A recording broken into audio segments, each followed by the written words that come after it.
Kinasa. Dona Mandela unaniwinda. Mimi Samsoni, wa kizazi kipya soka yule pala aliyepita na uonyesha kuwa maji ya ugali haya wewe tutakufa na ubao wako usipojua cha kuandika. Mimi natembea toka jana. Hapa nilipofika leo soma sehara. Kunahitajika kuyakaza maeneo bro. Usije na pumza sisimizi bro. Nimekula kizi jo. Mimi mwenyewe siwezi kuicontrol. Show. Nakamua daila ila mkondo go.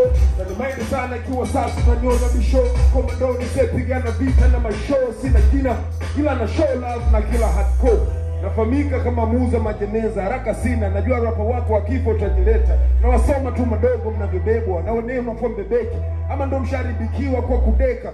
Bado nakamua bila kutumia ilizi na washa moto kwa mbinu ya ulibongo na msingi. Chona kijiji. Mimi kwa mwenyewe la angalia namna na jinsi anavyoliendesha jiji. Nite jizi, maana hakuna ninachokijua zaidi. Kujitambua mwenyewe na ndio maana najiamini. Kinisikiza unaweza hisi labda najisifia, kumbe hii ndio njia ya kukuambia kiurahisi. Mimi sitembei na walinzi, najitosheleza kwenye kila jambo. Tosha lafu mipango ni mingi. Nina hasira isiyopungua hata kwa njia kunifariji. Kuheshimiane kabla sijatumia akili yangu ya widi. Hii mikuki ya maneno siwakosi maadui. Wakadapo hawaambui. Nasumbua mchana, nasumbua usiku, silali, nipo nao mpaka asubuhi. Hata ni kila msumali wa nchi sita, basi ujue kuona mbali ndo kunaongezeka mara 9. Wengi mitaa imewakunde la mitaa ndio maana na uchungu kila kiandika. Asante.